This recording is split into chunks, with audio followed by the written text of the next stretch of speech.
Hello, Wanderers, and welcome to the last episode of Wanderlust.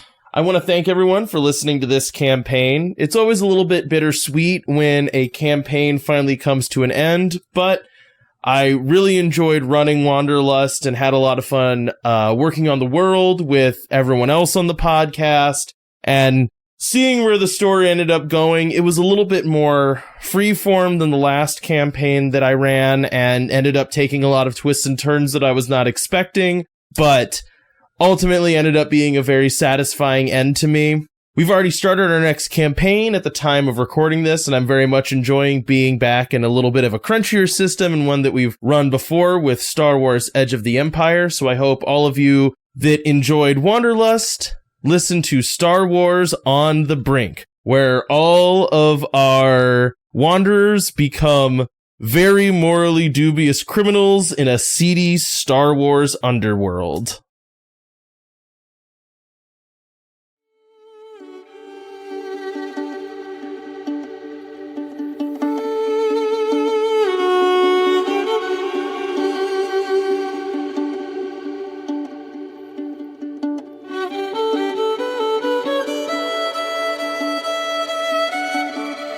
Last time on Wanderlust. You can tell that this sort of light and perspective on this forest that was dark as you were making your way through it is sort of emanating from this now complete heart that you can actually hear beating in your hands as you hold it and make your way through. And you find yourselves back in that clearing where you originally found this fountain and kind of dove into this weird adventure through 3 different worlds. My domain has long been a place lost, a place that you can find yourself and rarely find your way out of. You should consider yourself lucky for that privilege. I certainly do. I will warn you as I have warned you since you came to this place and since we met. It will bring with it change, destruction, danger, threats to your life that you cannot yet comprehend. But it also gives you perspective on the paths you may walk. Otis walks over to you, Estelle, and gives you a hug. Left whole, it shines bright in the wilderness. It makes you a beacon for anything that loses its way. If it's destroyed, I doubt you will ever see Novathea again. I guess, what are your thoughts right now? What is everyone wanting to do? So my personal opinion is that we hang on to it and continue to use it to get people back home. I completely understand that makes us a beacon for things that can come through, but if we have the ability to help them get back, then that's certainly a bargaining chip for anything that comes through that can have a conversation with us. Just gonna take a second to make a comment out of game as the GM. I didn't consider that angle. That's really smart. Anyways, moving on. Way to beat my game. You came up with a solution I didn't expect. Seeing the votes as they are, it is the decision of Smokey Banks to keep the heart and doom ourselves to a, I'm sure, slow and painful death. I have spent most of my life waiting for interesting things to happen and recording them when they do. I am very fascinated to see what comes next. As am I.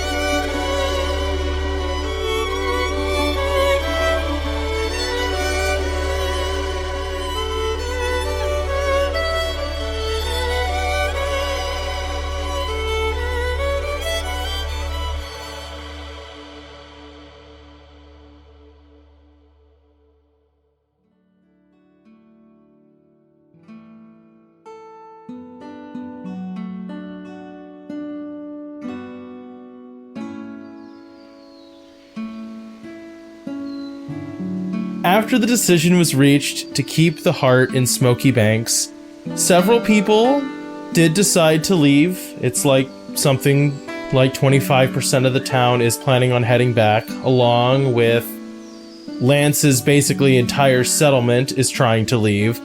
And so Smokey Banks has become a little bit chaotic. There's a lot of people packing for a fairly long journey. You know, it's going to be a walk all the way to, well, a boat ride and then a walk all the way to the fountain, and then a long walk home after that, because, you know, people will have to get from where Smokey Banks was all the way back to the next eco-word before they can make their way back to wherever they're going to go. Autumn, you and Aurora have spoken a few times, you know, like maybe a letter is being sent back to your parents, but things are still a little tense. But before everybody leaves, including Lance and all of his people, and Aurora and all the people from Smokey Banks that are heading back, there is a wedding between Autumn... Is Lance leaving? Yeah, I mean, definitely he's leaving, yeah. Anyways, so there's a wedding in Smokey Banks, and now this is a fun time for Zach, you to tell me, what does a wedding look like in Smokey Banks? I don't know, man. So we established, 70 episodes ago that Exula worship is a lot of dancing, so I think there's a lot of dancing with all the people that are invited there to make unique chalk drawing or, like, chalk pictures in it. Oh, yeah, I forgot about that. That's fun. Yeah, I like that. And there's a lot of, like, symbology on what chalks you pick and what colors you use, and it's meant to symbolize different things so that when you make a picture, it's like a unique thing that's like is representative of your like own unique wedding and journey or own unique marriage and journey. And it's like there's parts that are really formalized about it, and then there's like parts that it's like the equivalent of people signing a guest book. Sure. You know, where it's like, oh, like there's like the ceremony part where it's like that middle part is like typically like a very regimented thing. But then you also have the kids just like dip their feet in chalk and run across whatever they want to like make it its own thing. Yeah, yeah. As the evening kind of winds its way down and things are beginning to slow down, I always count myself, which is a problem when I'm counting how many people are on the podcast. I'm like, the five of you. And I'm like, I'm not here. I'm a floating eye in the sky. It's alarming that hasn't been described yet. As the evening winds down, the four of you are all kind of sitting together and like said, like watching little kids at this point, like tearing across the dance floor, like leaving tracks of chalk everywhere. You can see Guffey is kind of like dancing and playing with the kids. Matthew has tried to figure out ways to make new chalk colors out of random things that he's found and ground up. So it's sort of a fun, chaotic time, and I think Willow is probably like belligerently dancing with your sister who is not having a good time, you know? But it's sort of like, oh, it's nice to dance with the other person's family. That's a cute gesture. So she's like, no, we're going to dance, you know? And your sister is very, stiffly twirling around on the dance floor. Oh wait, and there is a fifth person there, and Lance comes up. He sits down with the group and goes, I gotta say, your idea of a wedding, odd to me, but I'm glad you're enjoying it. Is it normal to give gifts for a wedding? I hope. Yeah, it typically is, but you didn't have to get us anything, Lance. I know that you're busy packing and I don't know. Is that you just think I'm busy packing and that's you just let it hang there? Lance, we've had a very rocky friendship. I guess we have a rocky friend. I'm finding out today that we have a rocky friendship. Anyways. Willow didn't tell me how often you were staying over in Smokey Banks. I wasn't staying with Willow. Can I give you my gift? Oh, sure. I have one for you, too. It's typical that the wedding party gives gifts out, so I have gifts for each of you. Oh, okay. Well. What? It's okay. Yeah. Okay, so where I'm, from, it's weird that you and your spouse don't work together at all. That doesn't make sense to me exactly. So don't you mean partner? Because you use that word for everything. Well, I did use that word a lot. That's true. Yes, you and your partner don't work together. So I got you this, and he hands you it looks like a bag of parts. So the idea is you have to build this with Willow, and here's the instructions, and he hands you a book, and he goes, it's all in riddles. So she can't build it without literary expertise because it's all like literary riddles. So you have to like solve puzzles, and then it'll get the instructions for her to build the radio or Willow is gonna love that. Is it written in a language they can read? I also got you a dictionary. So dictionary, instruction manual written in code, bag of parts. I love I think there's gonna be that funny point 6 months later when they're doing this, and Lance does a very common idiom for his planet, and it's like, what does rain have to do with omelets? That's really nice, Lance. I'm very excited to build a radio? A telescope. Well, it's something. A really big orrery. It's something. It's something that you will find very useful, I hope. A gun. It's not, I don't think you guys seem weird about, so I didn't get you, because you seem... I mean, we are. I mean, yeah, that's fair. I have one, if you'd like one. He just, puts a gun on the table. Oh, right, it's rude, I'll give you two. He, grabs another one, puts another one on the table.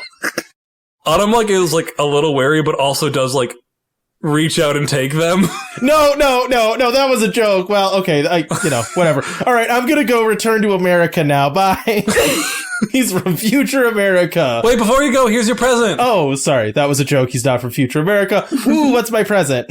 I hand him a vial that is filled with a purple liquid, or a little potion jar full of a purple liquid. Drink it. It's from the mushrooms. You know what? Whatever. And he just cracks it and drinks it.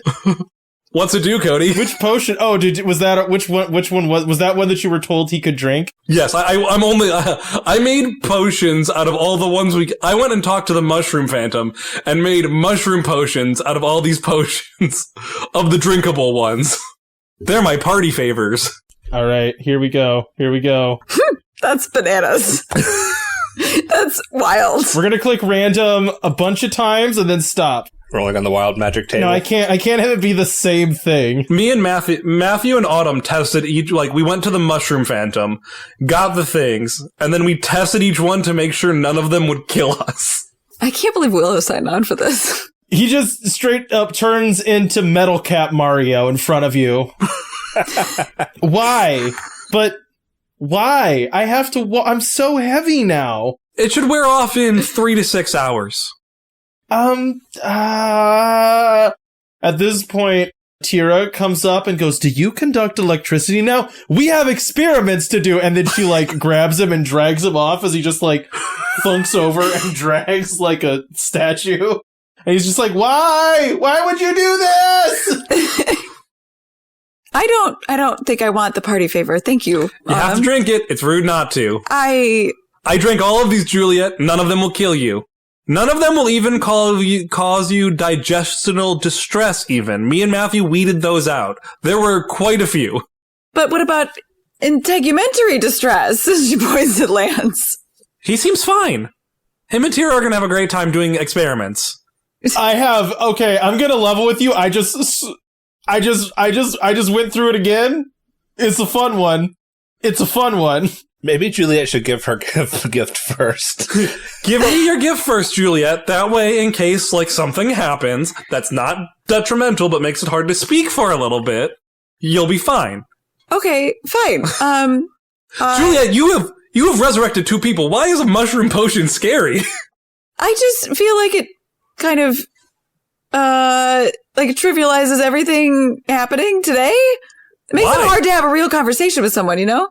Juliet, we've been at this party for 6 hours. We've had a lot of real conversations. It hasn't been that long. I didn't know how long it had been. It's been an evening of dance. You know, there's yes and, there's no actually, and then there's, you're stupid. It's the third way to improv. You know, it's one of the best ones. That's dumb. It's disgusting. Anyway, I got you this. Is Willow here? It feels weird to give it to you and not Willow as well. She's playing nice with Aurora. All right. Well, I grafted this berry bush so you can plant it by your house, and it produces 2 different types of berries, but they're all in one plant. Oh, that's so nice. Willow will love it. Do we have to do anything to keep it alive? Or is it, like, very resilient? It's fairly resilient, but, if it's getting dry out, you should water it. Otherwise, It's fine. Well, we do live by the swamp marsh thing, so I think we'll be fine there. Here's yours. I hand her a red potion. All right. And she drinks it.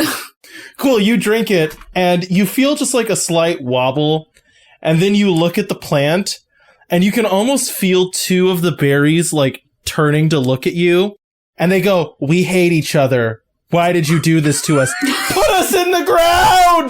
Put us in the ground! It's too small in here! You look at the grass, and the grass is like, "We miss the sun! Shine your rays upon us!" You look over at a flower, and just hear, "Get inside of me and get my dust!"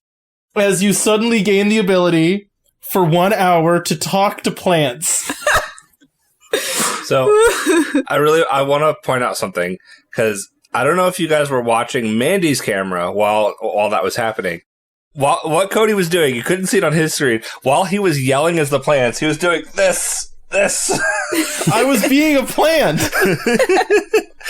He was like waving his arms back and forth. It was so funny to watch from behind. That's how plants move. Like little penguins. Like little muscular penguins? Bring it full circle. Yes, exactly like little muscular penguins. I feel like this is a good thing for Juliet. Like, think of the scientific research that she'll be able to do on plants. That's true. For 1 hour. For 1 hour. We can make more of this. I was going to say, I hope you have more of this potion. We do. We have a mushroom phantom who's willing to give me weird mushrooms as long as I promise to eat them or give them to people to eat. So many scientific discoveries waiting for me.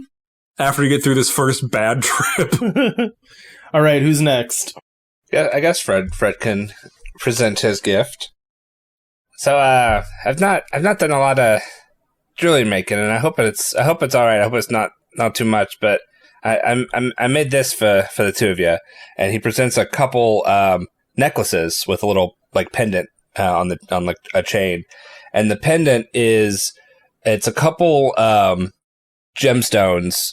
Not sure. I didn't decide which type of gemstone. Something he went out and found, and they're kind of encased in like a metal framework around it. Basically, the gem is held in by this like metal cage, and the design on it is like a spear and a radio, like a microphone crossed. Aww, it's cute. That's cute. I love it, Fred. Yeah, I tried to do something that represented the both of you to symbolize, like, you guys starting your life together. Autumn puts it on. And for your gift, it's another potion. It's a blue one. As you hand her the potion, Willow comes over and goes, "Ooh, more jewelry. Don't mind if I do." And she puts it on, like, the matching one with you and sits down next to you and puts her arm around your shoulder and kisses you on the cheek. "I think your sister now really wants to leave after I made her dance. She is upset with me, and I feel great about that." We could have her drink the plant mushroom one. That would be fun. That's your choice, dear. You can do whatever you want. All right, Fred, now you have to drink that. I know what it does, and it's fun. This is a fun one. Fred does indeed drink it. So you drink it, and you fall through the chair, and then hit the ground solidly, and you look at yourself, and you're semi-translucent. You can walk through walls for the next 1 to 4 hours. What kind of fun could Fred have with this? As long as that wall is not over 3 feet thick, which is why you don't fall through the ground. Okay, so there you go. I was thinking about that, because that is like one of the tropes in science fiction that's like never explained. It's like there's an episode of Star Trek where it's like a couple characters get phased to where they can move through solid objects, except they don't move through the floor for some reason, and it's never explained why. Yeah, this is... well, actually, you know what? If you take one step, you fall into a bug tunnel, because that's 3 feet. Teti's there just like, why are you in my home? I drink this potion, I can move through walls now, as long as I'm not too thick, but apparently this is not thick enough. The way out is over there. We see Fred 1 to 4 hours later, after he finally gets out of the bug tunnel. No, it's not that long. They have openings all over the place. You guys just don't always notice them. And Fred will try his hand at, like, every so often, just poking his hand up to see if the ceiling's thin enough. Yeah, you're just like... Well, and you could just, like, reach forward and grab. As long as you reach to the edge of the tunnel, you could just climb right back up. Because that's true. You could go through it, but once you put your hand on the edge, as long as it's on the edge, then it would be more than 3 feet thick. So getting back out's actually easy. I think Fred's gonna do that. He's gonna, like, fall in, like, one step away from where he was sitting, and then, like, have that conversation with Teti, and then immediately kind of pull himself back up, and it's like, Teti's house is right down there. It's not very deep. The plants did not like that. That whole thing? Nope. Not going to hear the end of that. All right. Last gift. Yeah, so Estelle, like, it was, like, on the floor next to her because it's pretty hefty. And so she, like, hefts it onto the table. So this is from Mitchell and Matthew and I, because we wanted to make sure we got you a really good one. And it is a wok. Oh! Because I feel like, based on everything that we've said, everyone's got pretty basic cookware. So this way, like, 1, it's something that Matthew knows a lot about. But 2, it's like a specialty thing that's, like, pretty easy to take along if you're going out into the wild. But also just, like, a nicer piece of cookware that you can have for a very long time. My dorky brain is like, woks are one of, like, the most versatile, like, cooking things. You can fry it, you can boil noodles, they're great. Well, you guys have to come over very soon so we can use it with you guys, except Matthew has to come late so he can't tell me how I'm using it wrong the whole time. Yeah, because he definitely will. As you say that, Matthew comes over and goes, I got you a cookbook, and he hands you a cookbook. I wrote it myself. It's about how to use that right, because I know you got no idea what you're doing. And then he goes, like, spiraling off after a bunch of kids. We made all of these potions in a wok. Okay. We spent literal hours making these party favors, and Matthew instructed me how to use a wok for so long. And then we finished, and his first thing was, I'm so glad that I don't have to listen to you or watch you use a wok anymore wrong. Yeah, there's a very particular way you have to use it. I've had to practice quite a bit in order to use it around him appropriately. I just thought 6 hours would be enough. It's not. Willow leans forward and goes, you definitely need to drink this. I picked this one for you. It's really good. It's really good. You should definitely use this one. I would not expect anything less from either of you. Estelle takes it and drinks it. All right, so For the record, Estelle, we didn't know if it would work on you because you are mushrooms, so we did make it extra strong. Oh, cool, great. Yep, okay, well, yes, and all right, here we go. So, your hair, what color is Estelle's hair? Gosh, I want to say it's like a copper. Yeah. And it's like shot through with vines, right, from the like forest changes and stuff. So as soon as you drink this, your hair goes rainbow Super Saiyan. It being a double batch, your hair goes crazy. It turns all colors of the rainbow. It gets huge and billowy as like vines are blowing and twirling in it. You look like the front of a romance novel with rainbow colored hair. There is constantly a breeze shooting your hair into a giant majestic mane. And so basically she's the back end of Nyan Cat. Yeah. And Willow just like stares with like her hand on her chin and goes, yeah, you look great like that. We should do this more often. We have more of these. Did anything change? My neck suddenly hurts a lot more. Did something change? I don't feel any different. No, it's your hair. Can you see your hair? No. Can I see give me that walk. She like turns the other side. Okay. The plants are mesmerized by that. Are the vines in her hair talking to you, Juliet? They're like mumbling. It's not very clear. The rest I was of them right. are You owe me clear. $5, Willow. And Juliet, as you like start to listen to plants that are looking at her hair, they go, breed with it, breed with the colorful thing. We must breed with the colorful thing. It's flowers. It has pollen. Breed with it. Keep hold of your hair, Estelle. Anyways, so the evening kind of winds down and everyone starts going to bed. Willow comes over and grabs your hand, Autumn, and goes, come on, let's go for a walk before we go to bed. And she like grabs you and takes you for a walk down by the beach.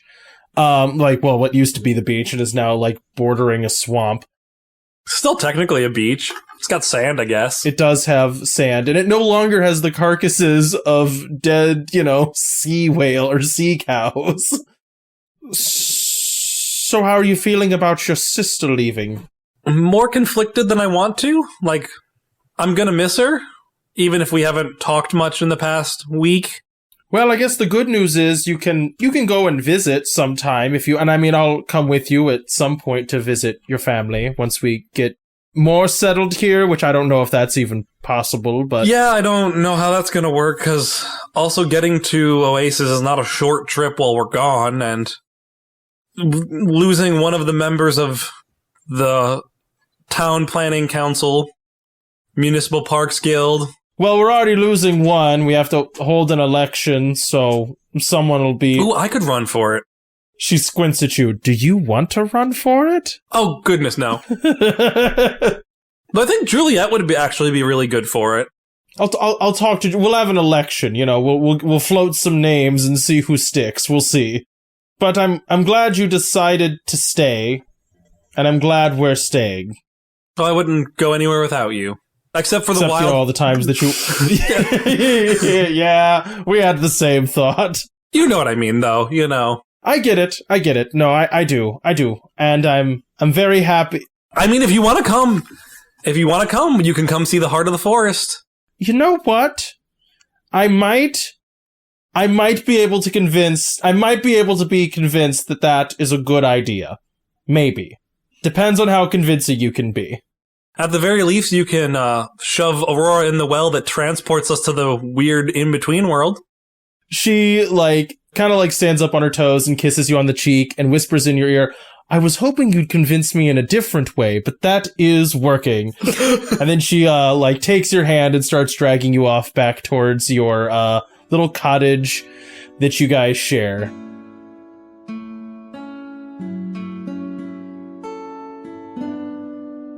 Meanwhile, back at the wedding, most people have left. Juliet, you're still just on the outer edges of absolutely losing your mind from talking to plants for a while. Do you want to talk to Lance at all before he leaves? Is there anything else you want to say to him? I just really quickly, I was gonna say goodbye to him. Sure. So you can find Lance, he's mostly not metal anymore, and Tira has several light bulbs lit and is trying to use him as an antenna, and he's just okay, look, I'm not metal anymore. I'm not metal. It just hurts now. Stop it. It just hurts now. I know that we've had our ups and downs, Lance, and I just wanted to say goodbye before you go and ask you for a small favor. Oh, sure. I know that I don't know what you're going back to, really, and that I can't really imagine it, but I just wanted to ask if you can do right by the people you're going back to and care for them, even if they're a little strange. I think the exercise of us getting back is going to be a lot of... Well, one, deciding if I keep doing the job that I'm doing. I mean, me and Tira are both scientists, but we're also, we're typically on expeditions to weird places. Our our world, our civilization explores other planets, and I know that's like maybe an oddity, and for you, not anymore, but probably I'll end up out in the middle of nowhere again. So I guess what I would say is I'm probably going to be in a not dissimilar situation again, but I think I have a slightly different perspective on how willing I am to work for people who are awful actively. What I would say to you is, I know, killing me and then bringing me back to life is a weird way for us to meet each other. Yeah. But I don't blame you for that. Either of them. I mean, I'm grateful that I came back from that whole miserable experience, but you shouldn't beat yourself up for deciding to survive. It's okay to decide to survive. And there's a way to do that a little bit nicer than I do, but you have to. And this place is going to be pretty hard. So, my request, don't get yourself killed because you assume everyone is your friend. Sometimes they're even nastier than me, and I'm a piece of work. Well, I don't regret either decision. And be safe and watch out for cocoons, I guess. Yeah, really, I hope never again. Also, please make sure Autumn and Willow actually build their wedding present. Please. That would be great, is if they could build their wedding present. I will be sure to bother them about it. What is it? Can you tell me? No. Tell them to build it. Okay. I put a lot of work into clues and stuff. It's really cool. I built the thing myself and then gave it to them to rebuild. It's cool. Just trust me, it's cool. I'll trust you, Lance. So him and Tira get up and leave. She still kind of has one finger that still has a little bit of metal on it and just shorting a battery across it, As you watch them leave, Maul comes up and goes, so do I need to be... Oh, wait, sorry, wrong voice. So do I need to be jealous of them, or... How so? Well, you're chatting up Lance over here, exchanging heartfelt goodbyes, and you haven't even bothered to come and try to talk to my tree while you could talk to plants? And at that moment, all the plants go silent. It was just so loud. It was so incredibly loud. And honestly, overwhelming. But Autumn said she has more, so I can definitely experiment with that. And I want to have my notebook handy so that I can write everything down. The tree could hear you. I could hear you, if that makes sense. Through the tree. The tree could hear you. Oh. Okay. She gets a far off look at her. Wait, yes, for a different time though. Different time. She sits down and kind of, is watching Guffy still dancing. There's still two tired kids refusing to go to bed and arguing with their parents. And there's then, the whole painted town center that's all covered in chalk. Weird weddings. Really weird weddings. She takes her hand. What did people do on your planet? Oh, well, typically for us, it was it was a trip that we would go on. I know that's sort of weird, but it was it used to be that it was a harrowing experience that you do together as a couple. But after a long time, it was basically you do a vacation together. And if at the end of it, you decide to stay together, that's considered to be good. Usually people will do something that's a little bit more adventurous. So it's an excuse to go hang gliding and surfing, so that. Have you... It's usually a month-long trip, and then your family pays for the trip. It's nice. Oh, that is so nice. Have you ever thought about marriage? Gotten married? Oh, thought about marriage. Well... Or the other one, if that's... I would like to know what that would do. Gotten married, well... There was that lizard prince. Okay, now look, I was gonna... Literally, on the lizard planet, there was some communication issues, and I think I might technically be married on the lizard planet, but it stopped on the lizard planet, It was only there that I was married. I think once I left, I was no longer married to the lizards. I'm not dating an adulterer here. A lizard isn't going to come demanding blood from me or something. I don't think he can find you, so I think you're safe. I think you're okay. The end scene of this campaign is us meeting another bloke. It's a lizard person. It's like, where is Maul? My wife. I'm mad that I didn't think of that as an end, as like a post-credit. That's the post-credit scene for sure. It's like, if you listen all the way to the end, you're going to hear me doing that line. It'll be our Christmas, it'll be our holiday special for this year. Is like we're having to like navigate Juliet and this lizard person fighting over Maul. Get challenged to a fight. I don't think there's much to navigate there. There is. It's going to be another fight to the death. You know, you're just stuck in those all the time for some reason. Autumn gets the dance battle, so Juliet's gets the fight to the death. But no, the serious answer is that I guess I had left before there was any chance of me meeting someone who I wanted to take a very long trip with. And then I've been traveling for a long time since. And then I met you. And I guess I don't know. I still feel like maybe I am a little bit of a mess in some ways. In that I'm half a tree and used to be a thief, and you're like a put together person. So I don't know. It feels presumptuous, I guess, of me at this point. Maybe that's wrong. I don't think you're a mess. You've been surviving, and more than surviving, in 7 different planets? I lost count, but yeah, it's a lot. I think you'd have to be pretty put together to make that work and not lose your mind and come out on the other side and make a home here. Is that how you see us ending up? Doing a fancy chalk dance and then taking a long trip? Well, I didn't want to presume either, because marriage seems like a thing that maybe somebody who was averse to staying in one place might not be interested in. And so I just wanted to get your feelings on it. I think my feelings on it are, the more I'm here, the more I like being here. And I know I'm kind of in some ways stuck now, and I don't really know what being away from the tree would mean anymore.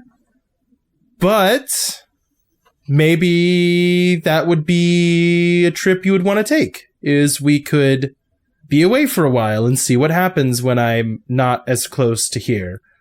I can feel it pulling me back even when I'm a little bit away.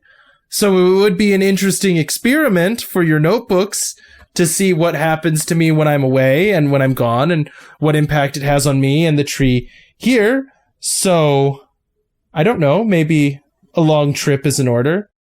Well, as much as I do like experiments, and to be fair, I have done a lot of experiments with you and your tree, I wouldn't view a long trip as an experiment, if you know what I mean.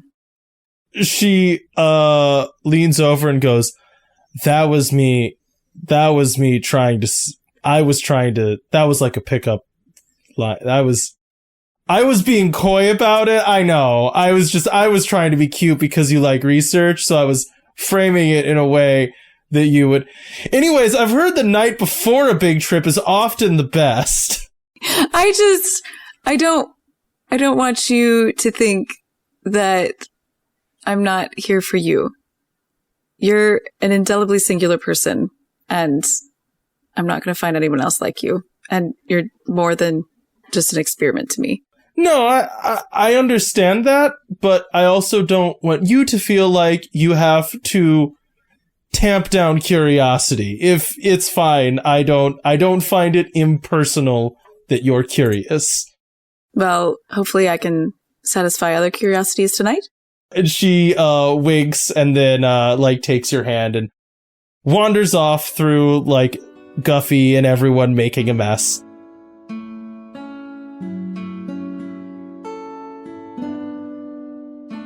A few days, weeks go by. Everyone returns back home. So Smokey Banks is a lot quieter now. Echo Base is largely abandoned. Matthew has like led a couple teams that are basically going and like salvaging what they can from it, as well as like getting the hydroponics working again just to increase the town's food supply. And one afternoon, there has been a wounded Spiralix, and Sheriff Mitchell and Estelle are out. Deputy Mitchell. No, Commissioner Mitchell. Yeah. Whatever his new title was, because it's not sheriff anymore. We established that last time. That's true. Deputy Sheriff, or Deputy Commissioner. We're going to go with Deputy Commissioner Mitchell and Estelle are out trying to, like, get the thing pieced back together. So how are you adjusting to no one being... Are the people being gone? Is it good, bad, I guess? You know, in a weird way, it kind of feels a lot like old Smokey Banks, where it feels like some of the quiet has returned. Sheriff Mitchell looks around. Gosh darn it. Deputy Commissioner Mitchell looks around. I know what you mean. If we weren't constantly getting things attacked by whatever this thing is that's biting chunks out of the Spiralix, it'd be downright peaceful here. Well, there has to be something going on. Right, we do need a job for our lovely veterinarian, otherwise she might decide she wants to wander off to somewhere else. No, I think it's going to be a very long time before I step out again. Do you mean away from Smokey Banks or back into whatever weird teleporting through the wilds nonsense all of you do? A little bit of both, but mostly, I'm not interested really in going to as many different planets as we were. I guess it's planets, worlds. I don't really know what the technical term is. So, what's next for you then, besides keeping my Spiralix happy and healthy, which I do appreciate? You know, I hadn't thought much farther ahead than getting anyone who needed to go back to Novathea back. It's kind of nice to not have to think ahead for a little bit. So I think as Estelle is bandaging up the bite wound on the Spiralix leg, she gets that, like, I'm gonna say it's almost like how some people describe feeling ASMR, you know, where it's like you just get that little tingle in the back of your head that makes her like sit up straight, and she looks off in the direction that because she can tell like that much, right? Like, yeah, for sure. Yeah. So she like sits up straighter and looks off in the direction where she can feel something happening with her mushrooms. You all right? You seem like weird. You seem... Sorry, that was the wrong way to phrase it. I mean, you just seem like tense all of a sudden. I think we better finish up here and get back. It feels like there's something new, something trampling on the mushrooms in, I don't know how to describe how far away it is, but in that direction. So we should get back and talk to Matthew. He chuckles and puts his arm around your waist and leans in and goes, I was just about to say we need to go warn the sheriff that there might be bandits in town. I don't think it's bandits we're going to have to worry about. Matthew will want to frame it as bandits. He likes it when I say there's bandits in town. Cut to Autumn, like, in a hammock reading in Willow's, like, radio tower next to her. Have you noticed that Mitchell's fiction has had a lot of bandits lately? Like, the last 3 books have all been about bandits. Look, bandits are fun, and I there's a reason that they're in every RPG ever. There's always bandits. Well, so if we're going to go with they're not bandits, what do you think we should do? Well, we should let Matthew know so that, I don't know if he wants to send out a scouting party or who knows. This could either be new people to talk to or new animals. So something came through, though, that we should probably investigate. Fair. I think that Autumn has gotten far too bored. She's been reading I can only write books so fast. I've just been retelling stories about bandits for like 3 books now, and she's still reading through all of them. Do you want to roleplay out that scene, or do you just want to cut to like this last little tidbit? I think as they're like packing up all of the equipment from bandaging the Spiralix, Estelle goes, I kind of wonder if maybe we need to have like a more I don't know how to put this, like something that we all know what to say when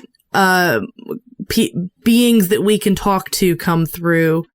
Because it's like, well, I feel like maybe we all need to be on the same page on what we want to do with newcomers. Do you know what I mean? Yeah, having some kind of like delegated script or like a thing some list of questions that we ask them, Oh, you know what might not be a bad idea? Echo might not be a bad place to send people to get started after they're here, just since it's an abandoned that's location. Actually a really good idea. I like that a lot. Okay, I need to start like taking notes on what to tell Matthew, because I think we almost need some kind of like, not like a welcome packet, but like a here's what to expect if your town got sucked into the vortex that is this. Here's what you should know.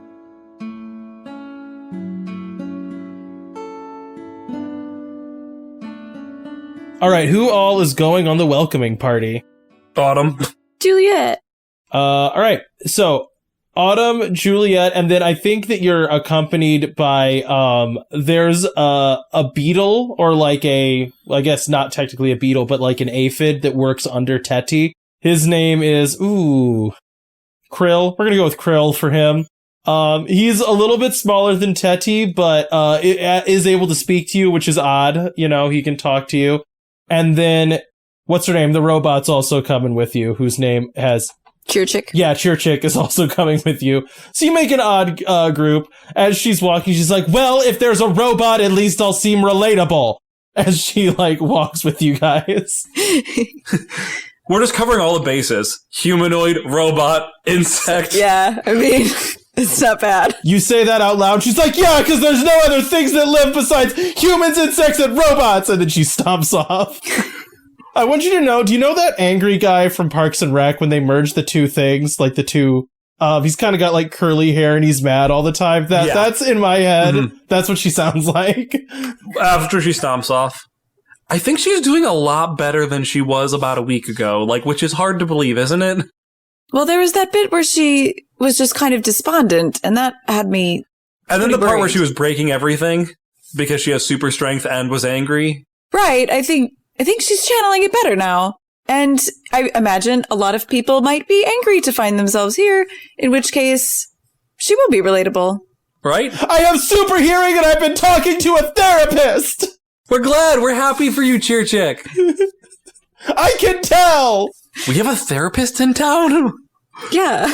Maybe, now that I think about it, maybe I should have started there instead of running out to rescue some children, some giant wolves that spewed blight. Well, we all had journeys to go on, and I think it was for the best. Yeah, I guess. Also, it's a good thing that I stole a translator off of Lance. Yes, definitely. A wise move. I don't think he'll mind. Tira actually gave it to me, when he caught me trying to get pawned off of him. Tira's good like that. As you walk through the woods, you eventually come to an area where, there's clearly been, a lot of, fighting, scrabbling.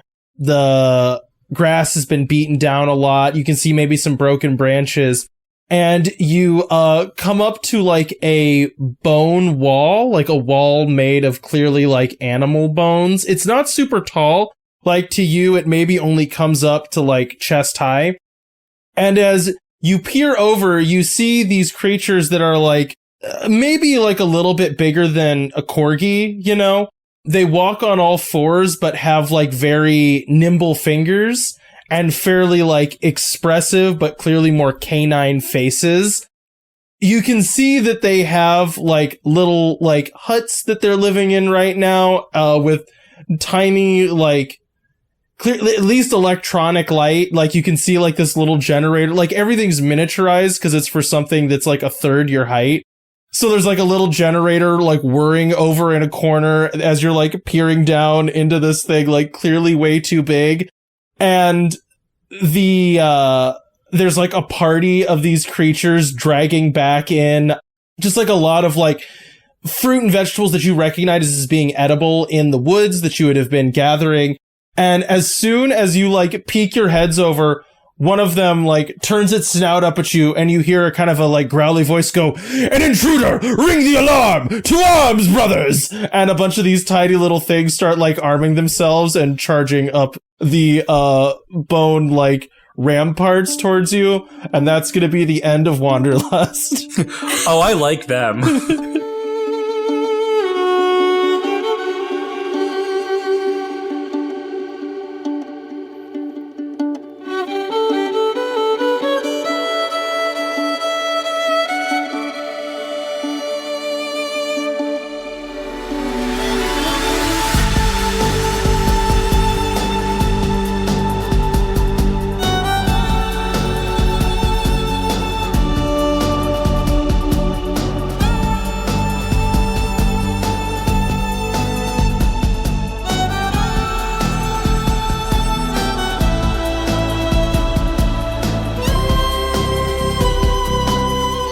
Thanks for listening to this episode of Wanderlust.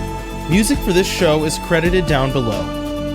If you like this campaign, you can find more of our shows at the Wandering Gamer website or on Podbean. You can also find us on Twitter, Instagram, Facebook, YouTube, and Twitch. Links in the description. Now bear in mind, in the wilds, some wander to get lost, and some wander to find themselves.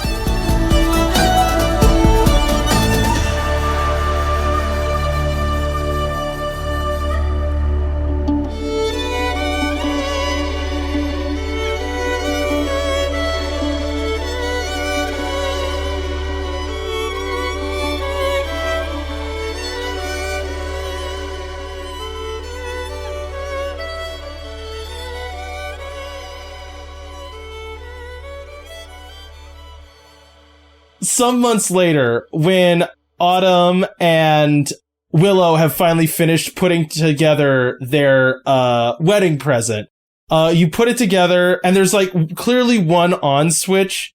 You flick it on and there's a like a 3D display of like a dot, and then it zooms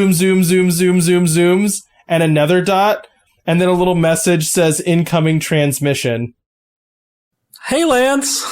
I knew it would work. By the way, don't put this near you when you sleep and like don't stand really close to it for a long time. It has extremely powerful radio waves coming out of it. Well, congratulations, Willow. I think you own the first trans-dimensional radio. No, we're not in different dimensions. It's just a really far off solar system. There aren't actually different dimensions. I finally learned this. Yay! And then, that cuts off. And I turn to Willow. That doesn't actually make me feel any better. Some months later, this like red lizard with huge horns and like long claws comes stomping through the woods. "Finally, I have arrived. I will find my missing wife. Mal, I'm coming for you. I will rescue you from these filthy pirates that stole you." And it goes tramping off through the woods. All right, and that's actually the end of Wanderlust. How am I supposed to edit this? You can take or leave whatever you want. You know what I mean?